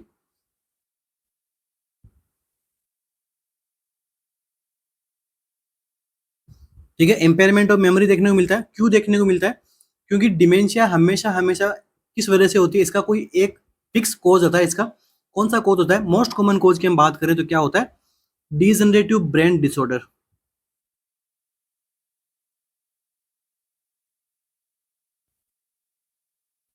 Degenerative brain disorder में क्या क्या आता है, फर्स्ट कैटेगरी में डिवाइड करते हैं, इसके अंदर होता है parenchymatous brain disorder. Parenchymatous brain disorder के अंदर फर्स्ट कौन सा आता है, एल्जाइमर। एल्जाइमर कौन सा रहता है, मोस्ट कॉमन यहाँ पे डिमेंशिया का टाइप रहता है। इसके बाद में क्या आता है, पार्किंसन। इसके बाद में क्या देखने को मिलता है, हंटिंगटन कोरिया। इंपॉर्टेंट है ये टॉपिक, इन्हीं से आपके सिनेरियो बेस बनेंगे साइकेट्रिक से, इन्हीं से आपके एमसीक्यू बनेंगे साइकेट्रिक से, बता रहा हूँ मैं। और डिफेंस मैकेनिज्म खुद से पढ़ के जाना। जैसे अपना जो रेशनलाइजेशन वगैरह है, सब्लिमिशन वगैरह है, रिग्रेशन सप्रेशन वाली वो सब चीज़ें हैं। ठीक है, साइकोसेक्सुअल थ्योरी पढ़ के जाना। ठीक है, और साइको सोशल थ्योरी पढ़ के जाना। ठीक है, इनके बारे में पूछते हैं, ओडिपस एल्केट्रा कॉम्प्लेक्स के बारे में पढ़ के जाना, ये पूछा जाएगा। ठीक है, मतलब पूछने की संभावना इनकी ज़्यादा होती है, क्योंकि साइकेट्रिक के अंदर यही चीज़ें जो होती है वो ज़्यादा पूछी आती है प्रीवियस एग्जाम में अगर हम देखें तो। और देखिए, ये तो हो गया पेरेंकाइमेटिस डिजीज होगी। अब देखो एक टाइप और होता है वो कौन सा होता है, सेकंड टाइप होता है, उसे हम क्या बोलते हैं, वैस्कुलर डिमेंशिया। ये पहले मेरा टॉपिक कंप्लीट करवाया हुआ है, अगर इसका टॉपिक वीक है तो पहले की क्लासेस आप देख सकते हो। वैस्कुलर डिमेंशिया में क्या होता है, देखो कोई वैस्कुलर प्रॉब्लम की वजह से ब्रेन में डिजनरेशन हो गया, तो देखो इसके अंदर क्या देखने को मिल सकता है, हाइपरटेंशन की वजह से हो गया हो, और क्या देखने को मिलता है, सेरेब्रोवैस्कुलर एक्सीडेंट की वजह से हो गया हो, मायोकार्डियल इंफ्रैक्शन की वजह से। यहाँ पर क्या देखने को मिल सकता है, सेरेब्रल डिमेंशिया। नेक्स्ट टाइप जो होता है डिमेंशिया का, वो होता है क्या, टॉक्सिक डिमेंशिया। टॉक्सिक डिमेंशिया में कौन सी, किसकी टॉक्सिसिटी, ब्रोमाइड की टॉक्सिसिटी, और किसकी toxicity, heavy metal, heavy metal talk poison मैंने आपको बताए थे, कॉपर, आर्सेनिक, लेड वगैरह, ठीक है। और एल्कोहल की टॉक्सिसिटी की वजह से, और सीओ, कार्बन मोनोऑक्साइड की टॉक्सिसिटी की वजह से। बाकी जैसे बाकी सिम्टम्स के अंदर भी डिलीरियम जैसे आप लोगों को देखने को मिलते हैं, मगर मेजर डिफरेंस क्या रहता है, ठीक है, डिलीरियम के अंदर अपन दोनों का अगर हम देखें तो मेजर डिफरेंस किसका आएगा, अटेंशन का, ठीक है। और आपको केवल केवल डिमेंशिया का देखना, डिमेंशिया में क्या होता है, मेमोरी इंपेयरमेंट होती है। इसके अंदर अल्जाइमर्स यहाँ पे मोस्ट कॉमन होता है, ठीक है, ग्रेजुअली सिम्टम्स यहाँ पे इंपेयरमेंट होते हैं। एफाजिया, एप्रेक्सिया देखने को मिलता है। एफाजिया क्या होता है, एफासिया क्या होता है, एफासिया होता है इनेबिलिटी टू कम्युनिटी या फिर स्पीक। और एप्रेक्सिया क्या होता है, एप्रेक्सिया का मतलब होता है मूवमेंट, और किसी भी प्रेक्सिया का मतलब होता है मूवमेंट, ए लगा दिया उसके आगे, मतलब मूवमेंट के अंदर प्रॉब्लम होना, इंपेयरमेंट होना मोटर एक्टिविटी के अंदर। आई होप आपको क्लासेस सही लग रही हो साइकेट्री की, ठीक है।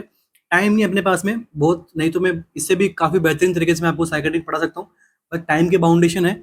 और मेरा थोड़ा पीपीटी बनाई हुई है, मैं चाहता हूँ कि इसको आप कंप्लीटली देख लो एक बार, ठीक है। अगर इस पीपीटी की वजह से अगर आपके 2 एमसीक्यू भी आपके एग्जाम के अंदर आ गए, तो बस मेरी यहाँ पे मेहनत सफल है, ठीक है। और आपको लगता है कि मैंने आपके लिए मेहनत की है, तो कमेंट के अंदर आप अच्छा सा, या तो आपको डाउट्स है तो डाउट्स बता सकते हो, या फिर आप अपने according like, share and subscribe कर सकते हो, जो भी नए यहाँ पे देख रहे हैं nursing officers, future nursing officer देख रहे हैं यहाँ पे, ठीक है। और फ्यूचर क्लासेस के लिए भी ऐड हो सकते हो। नेक्स्ट देखिए क्या होता है इसका, यहाँ तक सबके समझ में आ गया। नेक्स्ट बात करते हैं इसके मैनेजमेंट की, कि आप डिमेंशिया को किस प्रकार से मैनेज करोगे, ठीक है। डिमेंशिया के अंदर भी जो हेलुसिनेशन होता है वो कौन सा देखने को मिलता है आपको, विजुअल हेलुसिनेशन, ठीक है, ये आपको बोलना नहीं है, ठीक है। यहाँ पे दोनों में ही कॉमन हेलुसिनेशन की बात करें तो विजुअल हेलुसिनेशन यहाँ पे कॉमन होता है, और सिजोफ्रेनिया के अंदर ऑडिटरी हेलुसिनेशन कॉमन होता है। दोनों एमसीक्यू आ सकते हैं एग्जाम के अंदर। चलिए अब हम बात करते हैं मैनेजमेंट की लेके। मैनेजमेंट करना है सबसे पहले, अगर हार्मोनल प्रॉब्लम की वजह से डिजनरेशन चेंजेस हो रहे हैं तो हार्मोनल थेरेपी देंगे। हाइपरटेंशन मैंने आपको बताया था वेस्कुलर डिमेंशिया कॉज कर रहा है, एंटी हाइपरटेंसिव मेडिकेशन दे देंगे। मगर मोस्ट कॉमन यहाँ पे होता किसकी वजह से है, ये Alzheimer type dementia.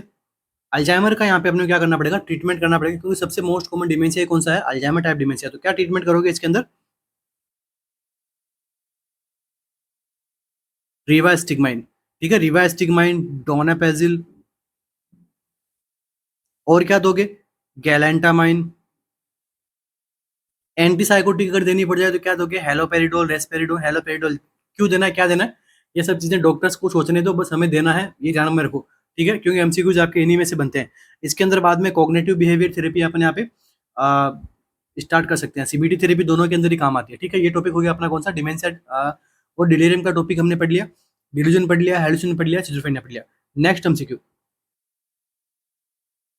Effect of long term levodopa therapy. यार लंबे टाइम तक लिवोडोपा थेरेपी अगर चल रही है तो उसका क्या इफेक्ट आएगा बॉडी पे, फेशियल टिक्स होंगे, नाइटमेयर्स आएंगे, एंड ऑफ डोज इफेक्ट आएगा, या फिर all of the above.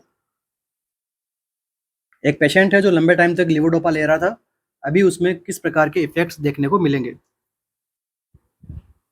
Effect की बात हो रही है यहाँ पे, तो कौन से इफेक्ट है ये, एडवर्स इफेक्ट है। अब हम थोड़े फास्ट फास्ट चलेंगे, क्योंकि जो छोटे एमसीक्यूज होंगे और जो आने लायक एमसीक्यू वही मैं आपको पढ़ा रहा हूँ सारे सारे, ठीक है। बट जो छोटे हैं उनको डिस्कशन कम करेंगे, ठीक है, क्योंकि लिवोडोपा है तो आप सभी को पता है पार्किंसन वगैरह वाली कंडीशंस के अंदर इसको ट्रीटमेंट में लेते हैं। मगर लंबे टाइम तक अगर लेंगे तो क्या क्या साइड इफेक्ट्स आएंगे, इसके बारे में आपसे पूछा, तो यहाँ पे करेक्ट क्या होगा, ऑप्शन नंबर डी आपका आंसर यहाँ पे क्या रहेगा, करेक्ट रहेगा। क्यों रहेगा, क्योंकि अबनॉर्मल मूवमेंट्स यहाँ पे देखने को मिलते हैं बॉडी के अंदर। अबनॉर्मल मूवमेंट्स में क्या आ जाएंगे, फेशियल टिक्स, ग्रीमेसिंग, और क्या देखने को मिलेगा, एंजाइटी, नाइटमेयर, डिप्रेशन, ठीक है, मैनिया जैसे सिम्टम्स आ सकते हैं यहाँ पे पेशेंट के अंदर, हेल्यूसिनेशन आ सकता है, ठीक है। तो अपना आंसर क्या रहेगा यहाँ पे, ऑल ऑफ द अबव, ठीक है। लिवोडोपा से ये सारे प्रकार के एडवर्स इफेक्ट देखने को मिल सकते हैं। नेक्स्ट एमसीक्यू, अराउंड 60 एमसीक्यूज है अपने पास में, जिसके अंदर से मेरा मानना है कि आपको 2-3 एमसीक्यूज देखने को मिलेंगे इसमें से, अगर वो एग्जाम साइकेट्रिक टॉपिक, अगर साइकेट्रिक सब्जेक्ट आपका होता है, कंफर्म आपको एमसीक्यू मिलेंगे इसमें से। देखो नेक्स्ट एमसीक्यू आपका क्या है, Levin Levin syndrome, which of the following is not true, ठीक है। लेन लेविन सिंड्रोम के अंदर कौन सा फॉलोइंग ऑप्शन जो है वो ट्रू नहीं है, ठीक है। लेन लेविन सिंड्रोम के अंदर कौन सा ऑप्शन ट्रू नहीं है, हाइपरसोमनिया का होना, हाइपोसेक्सुअलिटी, स्पॉन्टेनियस रेजोल्यूशन, या फिर also called sleeping beauty syndrome. कौन सा आंसर यहाँ पे करेक्ट नहीं होगा लैन लेविन सिंड्रोम में?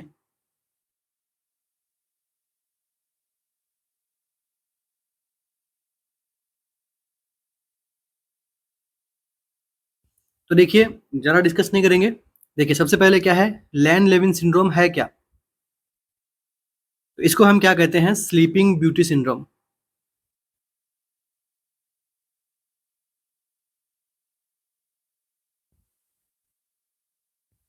इसे हम क्या कहते हैं, स्लीपिंग ब्यूटी सिंड्रोम कहते हैं। इसके अंदर होता क्या है, ये एक आपके रेयर स्लीप डिसऑर्डर होती है, जिसके अंदर क्या देखने को मिलता है, persistence, hypersomnia and cognitive mood के अंदर क्या देखने को मिलते हैं, चेंजेस देखने को मिलते हैं। इस प्रकार के एपिसोड्स यहाँ पे देखने को मिलते हैं, ठीक है। परसिस्टेंस एपिसोड यहाँ पे मैं ऐड कर देता हूँ, ठीक है। Persistence episode of hypersomnia and change and cognitive mood changes देखने को मिलते हैं।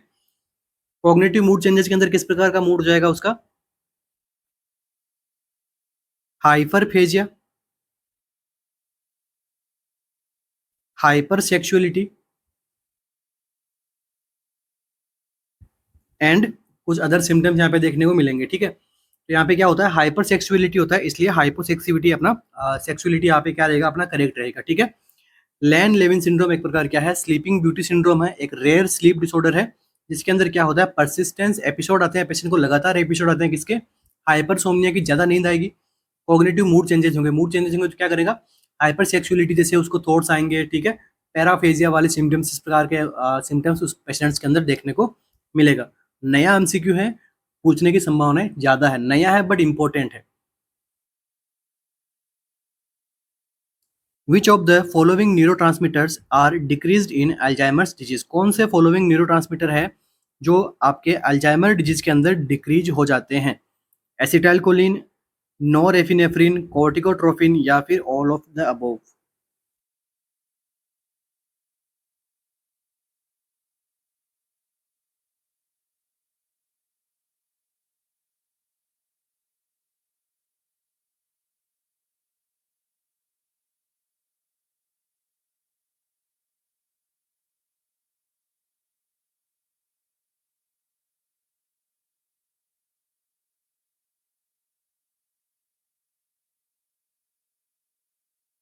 तो देखिए यहाँ पर आंसर आपका जाएगा क्या, ठीक है, एसिटाइलकोलिन, ठीक है। मेनली मैं देखो इसके बारे में आपको मैं समझाऊंगा एमसीक्यू बारे में। मेनली अगर आपको सिंगल पूछ ले कि यहाँ पे चार, अगर यहाँ पे चार ऑप्शन होते, एक ऑप्शन और दे देता, ठीक है, तो आपको आंसर क्या करना होता, एसिटाइलकोलिन, ठीक है, फर्स्ट प्रायोरिटी। बट अगर एग्जामिनर ने ये एमसीक्यू बनाया है आपके लिए, तो इसका आंसर क्या जाएगा, ऑल ऑफ द अबव, ठीक है। कुछ मात्रा के अंदर, कुछ अमाउंट के अंदर नॉरएपिनेफ्रिन का लेवल भी अल्टर होता है, कॉर्टिकोट्रोपिन का लेवल भी अल्टर होता है, मगर सबसे ज्यादा अल्टर होता है किसका होता है, एसिटाइलकोलिन का, ठीक है। मैंने आपको पढ़ाया था बेसल गैंग्लिया, ठीक है, मैरेंट फ्लेक्सस, ठीक है, मैरेंट एरिया, यहाँ से क्या होता है, मैक्सिमम एसिटाइलकोलिन का डेवलपमेंट होता है, जो क्या करता है, आपके शॉर्ट टर्म मेमोरी के ऊपर इफेक्ट डालता है, ठीक है। तो अल्जाइमर के अंदर यहाँ पे मेमोरी डिस्टर्बेंस होता है, ठीक है, इस वजह से अपना आंसर भी क्या रहेगा, अल्जाइमर। मगर इस एमसीक्यू का आंसर क्या जाएगा, ऑप्शन नंबर डी। मगर प्रायोरिटी किसको देना है, एसिटाइलकोलिन को। समझ गए आप मेरी बात को? अगर आपसे एक कोई एक पूछे 4 ऑप्शन मिल जाए और फिर आपको कोई एक चूज़ करना है तो आपका आंसर क्या जाएगा? एसिटाइलकोलिन। अगर आपको 3 ऑप्शन दे लास्ट में ऑप्शन भी कौन से? नॉरएपिनेफ्रिन, कॉर्टिकोट्रोपिन, फिर ऑल ऑफ द अबव, तो आपका आंसर क्या जाएगा? All of the above. बस यही खेल एग्जामिनर आप सभी के साथ में करता है। पढ़ा हुआ हमारा भी है कि भाई एसिटाइलकोलिन होता है, बिल्कुल होता है, मगर बाकी के भी तो होते हैं, कम मात्रा के अंदर ही हो बट होते तो हैं। इसलिए आपको इस प्रकार से थोड़ा अपना थॉट प्रोसेस को वहाँ पे एक्टिव करके रखना है आंसर सिलेक्शन के टाइम पे। चलिए next MCQ, sexual preservation, okay, sexual perversion in which one has desire to see other person having sex with other. ठीक है, कोई और पर्सन है, लाइक जैसे कोई पर्सन है, ठीक है, पर्सन ए है, वो पर्सन बी और सी को सेक्सुअल एक्टिविटी करते हुए देख के वो खुद ग्रेटिफिकेशन ले रहा है उससे, ये आपसे पूछा गया है। Sexual perversion in which one has desire to see other person having sex with other. ठीक, इस तरह का पर्सन को हम क्या कहेंगे? सैडिज्म, एक्स हिबिनिज्म, या फिर वॉयूरिज्म, या फिर फेटिज्म। सैडिज्म, एक्स हिबिशनिज्म, वॉयूरिज्म, या फिर फेटिज्म।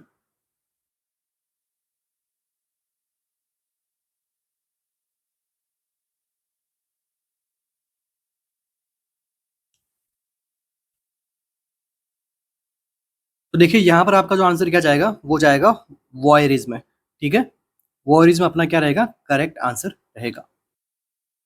चलिए मैं आपको यहाँ पे एक दो न्यूरोट्रांसमीटर्स के बारे में और बता देता हूँ जो मेनली यहाँ पे डिस्टर्ब होते हैं। सबसे पहले बात करते हैं हम क्या? एसिटाइलकोलिन के बारे में। कौन सी कंडीशन में क्या डिजीज करते हैं? तो एल्जाइमर डिजीज। इसके बाद में बात करते हैं सीरोटोनिन।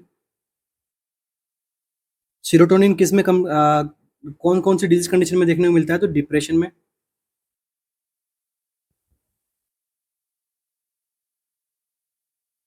और माइग्रेन में, और क्या देखने को मिलेगा? एडीएचडी के अंदर, अटेंशन डिफिशिएंट डिसऑर्डर के अंदर, और एंजाइटी के अंदर। इसके बाद में नेक्स्ट क्या है? डोपामिन। डोपामिन किस में कमी देखने को मिलेगा? अगर इसका लेवल हाई होगा तो क्या होगा? स्किजोफ्रेनिया। अगर इसका लेवल लो होगा तो क्या होगा? पार्किंसन। नेक्स्ट बात करते हैं गाबा की। गाबा में क्या होता है? एपिलेप्टिक डिसऑर्डर,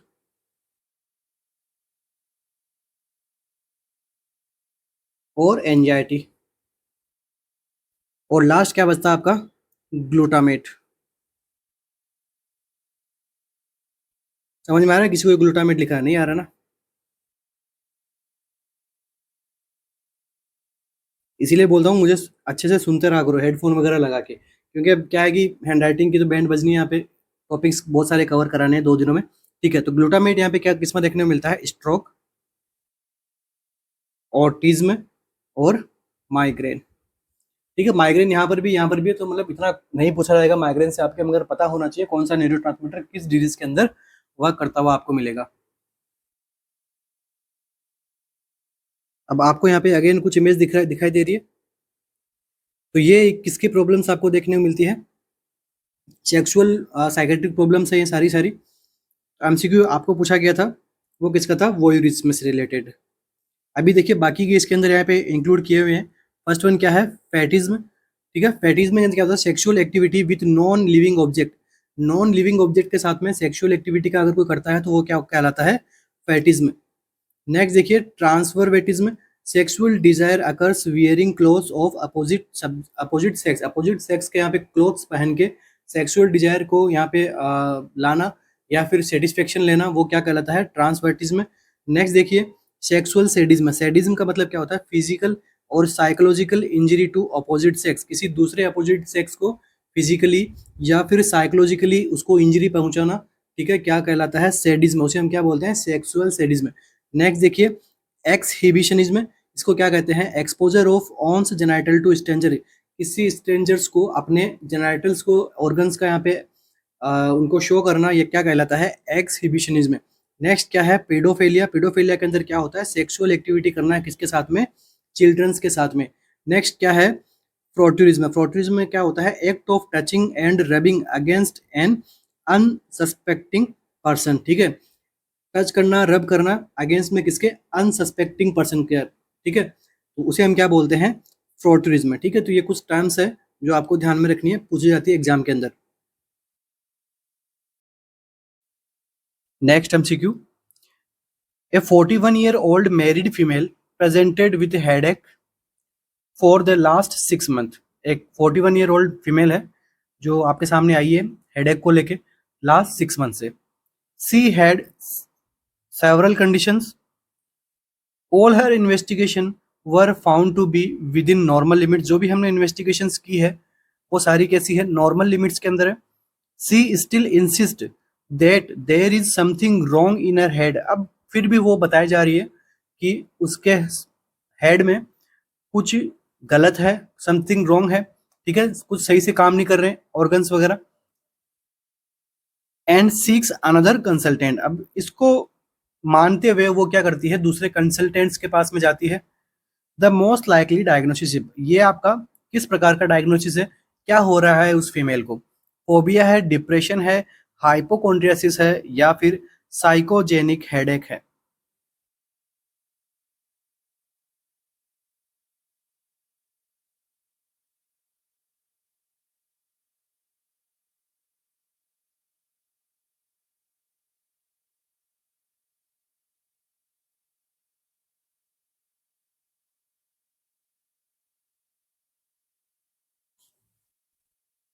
तो देखिए यहाँ पर जो अपना आंसर रहेगा वो रहेगा हाइपोकॉन्ड्रियासिस, ठीक है। कौन सी कंडीशन है ये, हाइपोकॉन्ड्रियासिस की कंडीशन होती है। हाइपोकॉन्ड्रियासिस के अंदर ही क्या होता है, पेशेंट को यहाँ अपने प्री ऑक्यूपेशनल यहाँ पे थॉट्स आते हैं उसको, ठीक है, डिफाइंड एज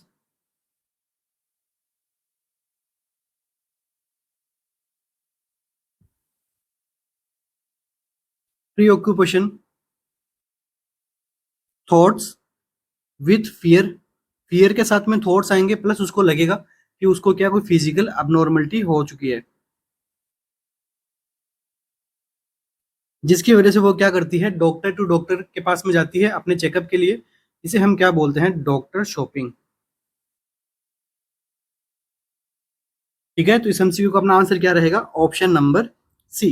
अब हम बात करें अगर इसके ट्रीटमेंट को लेकर कि हम इस पेशेंट को ट्रीट कैसे कर पाएंगे, तो ट्रीटमेंट के लिए हमें क्या करना है, साइकोथेरेपी,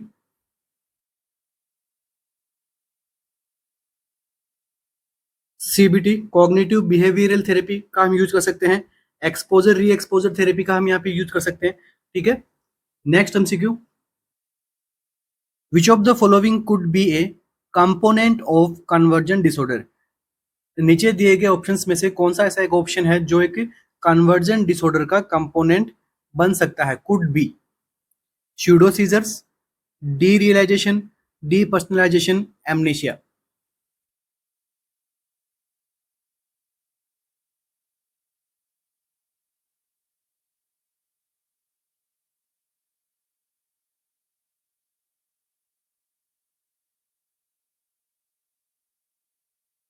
अभी जो मैं एमसीक्यूज आपको सोल्व करवा रहा हूँ ये कौन से टॉपिक से सारे, न्यूरोसिस वाले टॉपिक है, ठीक है। साइकोसिस के अंदर सिजोफ्रेनिया, मेनिया, डिप्रेशन वगैरह वो सब आता है। ये सब चीजें किसमें पढ़ते हो आप, न्यूरोसिस के अंदर। क्या होगा आंसर, तो देखिए ये जो कंडीशन आपके सामने दिखाई गई है कन्वर्जन डिसऑर्डर, अभी मैंने जब फर्स्ट एमसीक्यू सोल्व करवाया था उसके अंदर भी ऑप्शन में नाम था अपना क्या, कन्वर्जन डिसऑर्डर। वहां पे मैंने इसका मीनिंग क्या बताया था, हिस्टीरिया। तो जब हिस्टेरिया होता है किसी को, तो वहां पे साइन सिम्टम किस प्रकार के देखे जाते हैं, देखो हिस्टेरिया वाले पर्सन में क्या होता है, साइकोलॉजिकल कॉन्फ्लिक्ट्स आते हैं, प्लस उसको क्या क्या होती है, साथ साथ में एंजाइटी होती है। अब ये किस प्रकार से अपने हाइपोकॉन्ड्रियासिस से अलग है, क्योंकि इसके अंदर जो होता है वो क्या होता है, देखो पेशेंट को सिम्टम्स कैसे आते हैं, पैरालिसिस वाले, और क्या होगा, ब्लाइंडनेस, और क्या होगा, एफोनिया। मगर ये सिम्टम रियल नहीं होते हैं, नो फिजिकल अबनॉर्मैलिटी, ठीक है। तो यहाँ पे क्या करता है, सिमिलर ही कंडीशंस होती है सारी की सारी ये सब, ठीक है। इसलिए इन सबको अपन साथ पढ़ते हैं, ठीक है। Hypochondriasis, doctor shopping, convergent disorder में क्या पढ़ते हैं अपन, हिस्टीरिया। हिस्टीरिया में क्या होता है, फिजियो साइकोलॉजिकल कॉन्फ्लिक्ट्स में एंजाइटी आती है, जिसकी वजह से पेशेंट को लगता है कि वो बीमार है। ठीक है, अपने इन कॉन्फ्लिक्ट्स को वो ठीक नहीं कर पाता है, तो वो क्या, उसको लगता है कि मैं बीमार हूँ, इसलिए ये सब चीजें मुझसे हैंडल नहीं हो पा रही है। तो वो साइन सिम्टम्स कैसे आते हैं उसमें, पैरालिसिस, ब्लाइंडनेस एंड एफोनिया। अब जब ये साइन सिम्टम्स आते हैं, फिर हम जब टेस्ट वगैरह करते हैं, तो वहां पे कोई पॉजिटिव सिम्टम्स आपको नहीं देखने को मिलता। ठीक है, नो फिजिकल एबनॉर्मलिटी और without any organic basis. Answer क्या करेक्ट रहेगा यहाँ पे, pseudo seizure, derealisation, depersonalisation या फिर एमनेशिया। देखो यहाँ पर क्या आता है उसको, पैरालिसिस, ब्लाइंडनेस, एफोनिया या फिर सीजर जैसी, मतलब उसको स्यूडो सीजर मतलब फाल्स सीजर। अपना आंसर यहाँ पे क्या करेक्ट रहेगा, ऑप्शन नंबर ए यहाँ पे क्या करेक्ट रहेगा। इस एमसीक्यू को अपने सिनेरियो एमसीक्यू में बना सकता है एग्जामिनर। ये तो यहाँ पे मेन चीफ साइन सिम्टम्स होते हैं। इसके अलावा पेशेंट को जो है वो मोटार सिम्टम्स भी आ सकते हैं। मोटार सिम्टम्स के अंदर अगर हम देखें, बात करें तो अबनॉर्मल मूवमेंट कर सकता है पेशेंट। ठीक है, एटेक्सिया हो सकता है, गेट डिस्टर्बेंस हो सकता है। इस प्रकार के साइन सिम्टम्स यहाँ पे देखने को मिल सकता है। Next MCQ, A 26-year-old man with schizophrenia and tardive dyskinesia, which of the most appropriate pharmacotherapeutic agent. अब इस कंडीशन में उसके लिए मोस्ट थेरेपेटिक एजेंट क्या होगा। 26-year-old मैन है, सिजोफ्रेनिया के साथ में क्या आ रहा है उसको, टार्डियो डिस्कानेशिया मतलब क्या, एंटी साइकोटिक के साइन सिम्टम्स कौन से, ईपीएस वाले। ईपीएस में भी कौन सा, टार्डियो मतलब लेट साइन। ठीक है, अब यहाँ पर उसका बेस्ट मोस्ट अप्रोप्रिएट फार्मेकोथेरेपिक एजेंट क्या होगा, क्लोजापाइन, वेल्पोरिक एसिड, हेलोपेरिडोल या फिर पैरोक्सिटिन।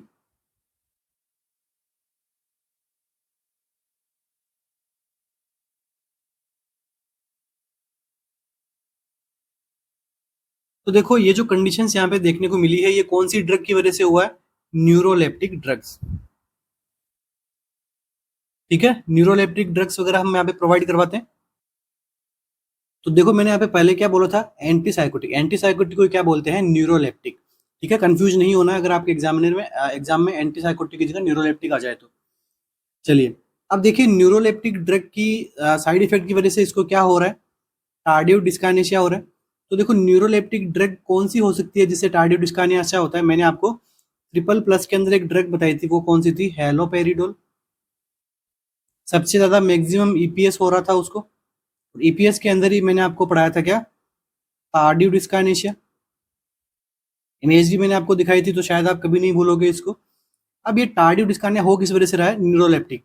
क्यों हो रहा है, क्योंकि इस प्रकार की न्यूरोलेप्टिक जो कौन सी थी, टिपिकल न्यूरोलेप्टिक, जो क्या करती थी, मैक्सिमम ईपीएस कोज करती थी। तो अभी हमने क्या किया, इस वाली न्यूरोलेप्टिक को या फिर टिपिकल न्यूरोलेप्टिक को काम में नहीं लेंगे। भाई देखो, हमें डिजीज को ट्रीट तो करना है, सिजोफ्रेनिया को ट्रीट तो करना पड़ेगा, बट इस वाली ड्रग से क्या हो रहा है, अगर टार्डियो डिस्कानेशिया हो रहा है तो हम दूसरी न्यूरोलेप्टिक ड्रग को काम में लेंगे जो नई ही मिली है आपको। अब यहाँ पे कौन सी ड्रग न्यूरोलेप्टिक है, तो आंसर क्या रहेगा आपका, ऑप्शन नंबर ए, क्लोजापाइन। मैंने आपको क्लोजापाइन और ओलेंजापाइन दो यहाँ पे ड्रग मैंने पढ़ाई, याद है या फिर भूल गए। ठीक है, वहां पे मैंने अच्छे से आपको उनके रिलेटेड क्वेश्चंस भी बताए थे। अगर ईपीएस हो रहा है तो आप क्या दे सकते हो, क्लोजापाइन दे सकते हैं। ठीक है, रिजर्व ड्रग वगैरह मैंने आपको सब कुछ बताया था। ठीक है, अगर ऑप्शन में और भी इससे भी बेस्ट आंसर हो सकता है। ठीक है, मगर यहाँ पे वो ऑप्शन है ही नहीं अपने पास में। हेलोपेरिडोल को वैसे हम नहीं देंगे, और ये प्रोक्सिडिन एसएसआरआई वाली ड्रग है, और ये अपने वेल्पोरिक एसिड क्या है, एंटी कन्वल्जेंट। तो ये तो ऐसे नहीं दे सकते हम। हेलोपेरिडोल से तो ईपीएस हो रहा है, मतलब टार्डियो डिस्कानेशिया हो रहा है, तो आपका आंसर क्या रहेगा, क्लोजापाइन। देखो अगर आपको अपना आंसर नहीं भी पता है, फिर भी हम आंसर दे सकते हैं अगर हमें बाकी के तीनों ऑप्शंस पता है तो। ठीक है, इसलिए ऑप्शंस को अच्छे से पढ़ना जरूरी है। Next MCQ, the following are characteristics of autism except. ठीक है, नीचे दिए गए ऑप्शंस में सभी ऑप्शंस यहाँ पे किसके हैं, ऑटिज्म के हैं, एक को छोड़ के। कौन सा ऑप्शन जो है वो ऑटिज्म की गाइडलाइन को या फिर कैरेक्टरिस्टिक को सपोर्ट नहीं करता है। ऑनसेट आफ्टर 6 ईयर ऑफ, क्या ये 6 ईयर ऑफ एज के बाद में देखने को मिलता है। रिपीटेटिव बिहेवियर होता है इसके अंदर, डिलेड लैंग्वेज डेवलपमेंट होता है, सीवियर डिफिसिट इन सोशल इंटरेक्शन। सोशल इंटरेक्शन भी यहाँ पे जिसको ऑटिज्म होता है उसको यहाँ पे कम देखने को मिलता है। क्या रहेगा अपना आंसर?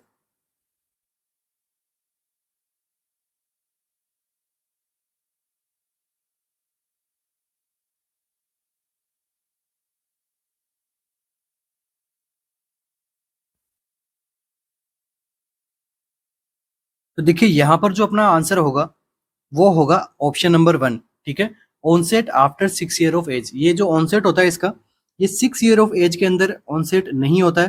ठीक है, कब होता है? Always before 3 year of as.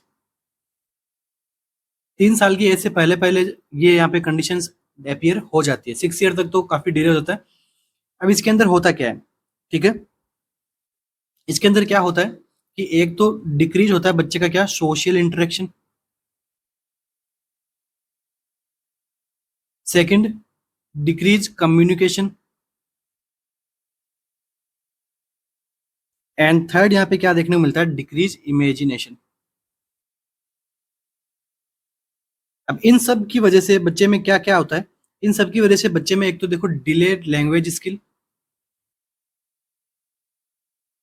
बच्चे की जो लैंग्वेज स्किल है वो यहाँ पे डिले हो जाएगी। और क्या होगा? Movement skill delayed, movement skill delayed, cognitive and learning skill.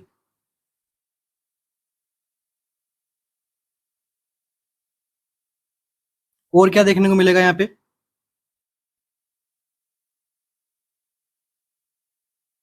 ठीक है, इस प्रकार के यहाँ पे साइंस सिम्टम्स देखने को मिलते हैं। मूड वगैरह जो है वो भी यहाँ पे अल्ट्रेशन देखने को मिलेगा।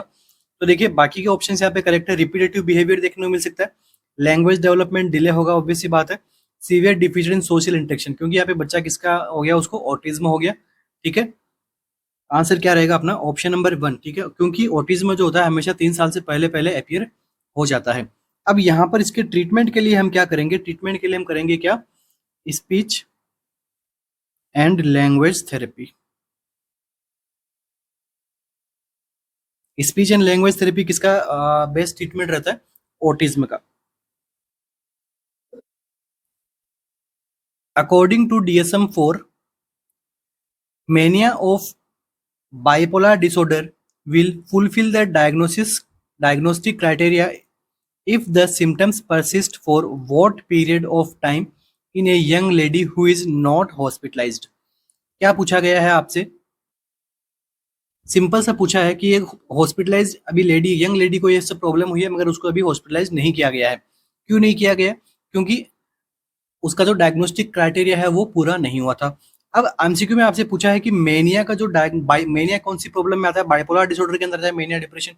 ठीक है, अब जो मेनिया का जो डिप्रेशन जो बाइपोलर डिसऑर्डर के अंदर आता है, तो ये कितने टाइम के अंदर अपना डायग्नोस्टिक क्राइटेरिया जो है वो फुलफिल कर लेता है, फिर पता लग जाता है कि हाँ इसको मेनिया है या इसको डिप्रेशन है। बट यहाँ पे किसके लिए पूछा है?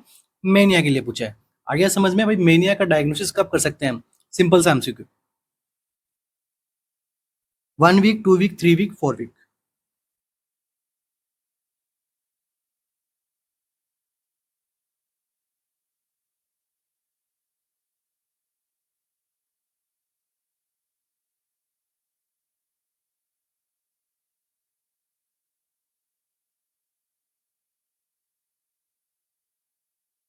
तो देखिए मेनिया को जो डायग्नोसिस करने के लिए मिनिमम जो सिम्टम जो टाइम पीरियड चाहिए होता है, ठीक है, कितना टाइम चाहिए होता है? 1 वीक का। ठीक है, आंसर क्या रहेगा अपना? 1 वीक, अकॉर्डिंग टू DSM-4। जो अकॉर्डिंग टू DSM-4 क्राइटेरिया देते हैं यहाँ पे, ठीक है, उन्होंने बताया है कि मेनिया को बाइपोलर डिसऑर्डर होने के लिए कितने टाइम में डायग्नोस्टिक क्राइटेरिया फुलफिल करना होता है? ये होता है 1 वीक। अगर 1 वीक तक कंटिन्यू पेशेंट का जो है वो इलेवेटेड रहता है क्या, मूड, ठीक है, और साथ साथ में बीजर मूड वगैरह, जैसे मेनिया पर्सन एक्टिविटी करता है, हाइपर एक्टिविटी करता है, अगर 1 वीक तक कंटिन्यू है तो ये डायग्नोसेबल हो जाता है फिर पर्सन कि उसको क्या है? मेनिया है। Next MCQ, features of serotonin syndrome associated with SSRI और मोनोमाइन ऑक्सीडेज इनहिबिटर्स आर। ठीक है, सीरोटोनिन सिंड्रोम के अंदर कौन कौन से फीचर एसोसिएटेड होते हैं, चाहे विद SSRI के साथ में और MOAI के साथ में? क्या पूछा गया आपसे? कुछ नहीं पूछा है, बस सीरोटोनिन सिंड्रोम क्या होता है, कौन कौन से फीचर इसमें देखने को मिलते हैं आपको, इसके बारे में बताना है। ट्रेमर्स, एजिटेशन, कार्डियोवास्कुलर कोलैप्स या फिर all of the above.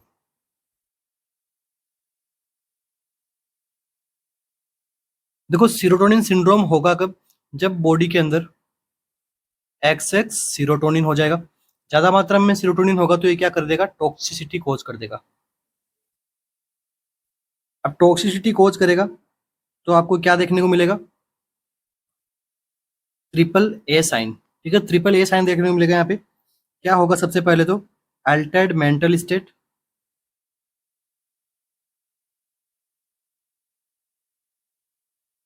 Second यहाँ पे क्या देखने को मिलेगा,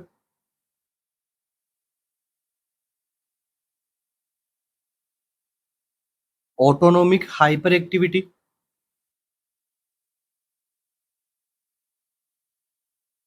एंड थर्ड क्या देखने को मिलेगा, abnormality of neuromuscular.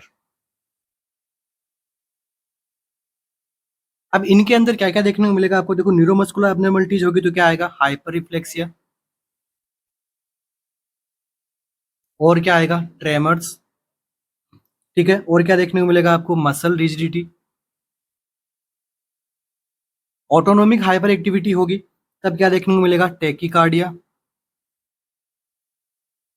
Hypertension, डायफोरोसिस, excessive sweating, और क्या देखने को मिलेगा, वॉमिटिंग, डायरिया। ठीक है, इस प्रकार साइन आएंगे। अल्टर्ड मेंटल स्टेट होगा तो क्या होगा, एजिटेशन, रेस्टलेसनेस, और क्या देखने को मिलेगा, एंजाइटी।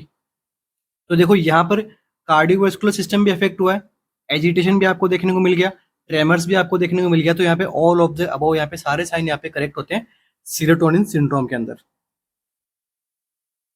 अब इसका डायग्नोसिस आप कैसे करोगे, इसके लिए क्राइटेरिया बनाया गया था। ठीक है, डायग्नोसिस ऑफ सीरोटोनिन सिंड्रोम। क्या क्राइटेरिया था, इस क्राइटेरिया को हम बोलते हैं हंटर्स सीरोटोनिन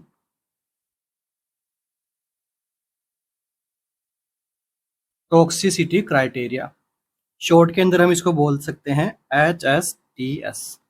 इसके अंदर हम क्या देखते हैं, एक तो इसके अंदर हम देखते हैं पेशेंट जो है must take serotonergic medication. Second यहाँ पे क्या फॉलो करते हैं, स्पॉन्टेनियस क्लोनस यहाँ पे जो है वो प्रेजेंट होना चाहिए। तो ठीक है, दोनों क्राइटेरिया अगर मिलते हैं तो यहाँ पे समझ जाना है कि उसको क्या हो गया है, सीरोटोनिन सिंड्रोम हो गया। फिर बाकी ये सारे साइन सिम्टम्स में देखने को मिलेंगे पेशेंट के अंदर। ठीक है, और यहाँ पे सीरोटोनिन का लेवल भी यहाँ पे क्या देखने को मिलेगा, ज्यादा देखने को मिलेगा। अब इसके अंदर हम बात करते हैं ट्रीटमेंट की। ट्रीट कैसे करोगे, सबसे पहले तो क्या कर दो, डिसकंटिन्यू, सपोर्टिव केयर दो।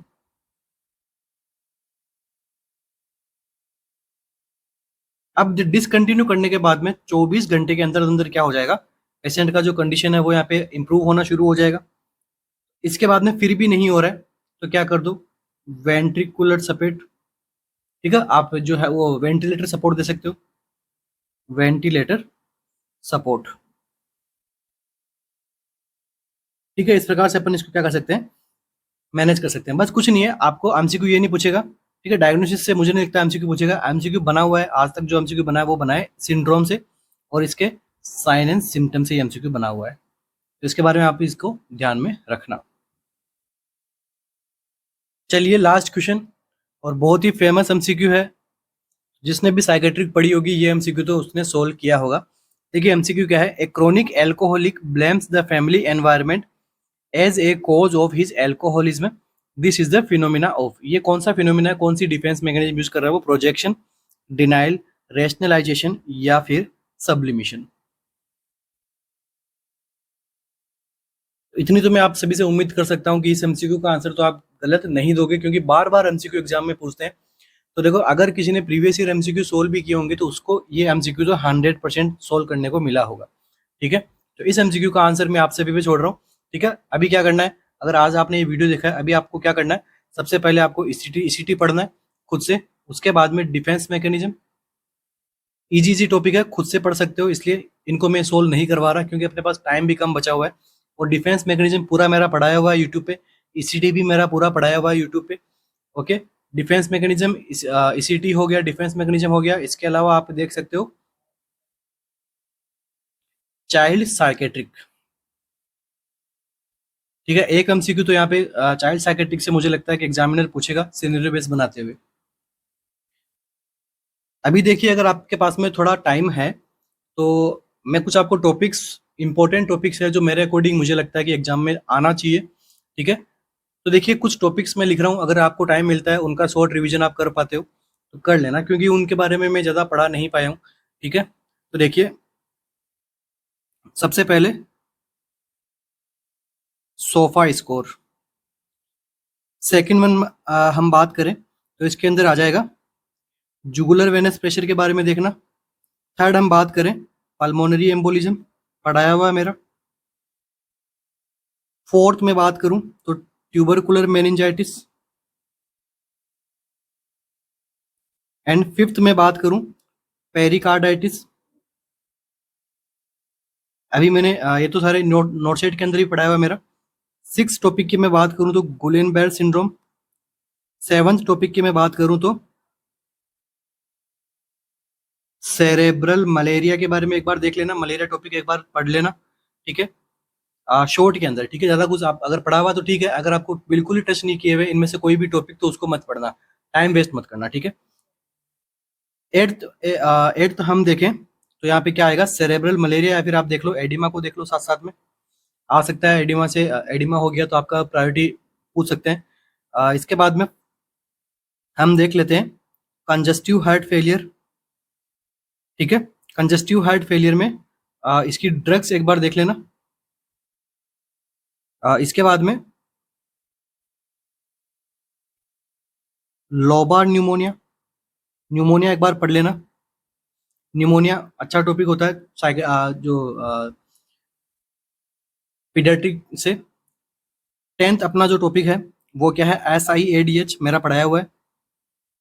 SIADH और डायबिटिक इंसिपिडस और डायबिटिक मेलिटस वगैरह सारा कुछ पढ़ाया हुआ है, SIADH भी पढ़ाया हुआ है। इसके बाद में 11th नंबर का जो टॉपिक है अपना, उसके अंदर आप देख लेना र्यूमेटॉइड आर्थराइटिस। 12th नंबर के टॉपिक में आप देख लेना मल्टीपल माइलोमा।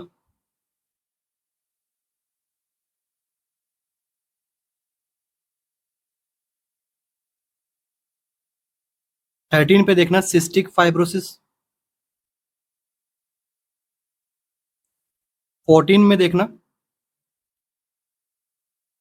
इंसुलिन, इंसुलिन भी मेरा पढ़ाया हुआ है, सिस्टिक फाइब्रोसिस भी पढ़ाया हुआ है। अभी हम बात कर लेंगे आपको मेरे यूट्यूब चैनल पर ही आपको क्या क्या मिल जाएगा। ठीक है, सब कुछ पढ़ाया हुआ है मेरा, दो तीन टॉपिक को छोड़ के। इसके बाद में अपन देख सकते हैं पेनक्रियाज से रिलेटेड डिसऑर्डर्स को एक बार। ठीक है, इससे सिनेरियो बेस्ड एमसीक्यू बन सकता है। 16 हम देखें, 16 के बारे में हम बात करते हैं तो आप कर सकते हो गाउट। 17 की हम बात करें तो गुड पास्चर सिंड्रोम। ठीक है, तो ये अराउंड ये 17 अपने टॉपिक्स है जो एक बार आप इसको थोड़ा देख लेना। ठीक है, इसोफेजियल वेरिसेस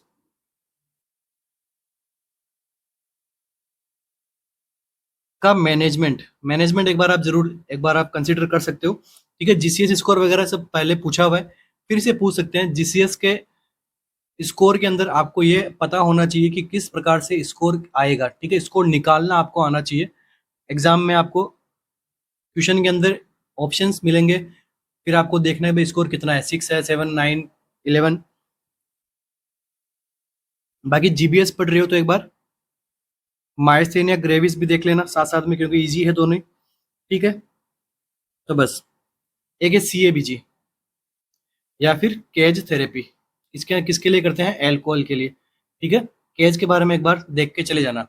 मेरा मन करता है कि इनमें से आपको एक दो एमसीक्यूज अगर देखने को मिल जाए तो बहुत अच्छी बात है। चलिए, आज की क्लास हम यहीं पे कंप्लीट करेंगे।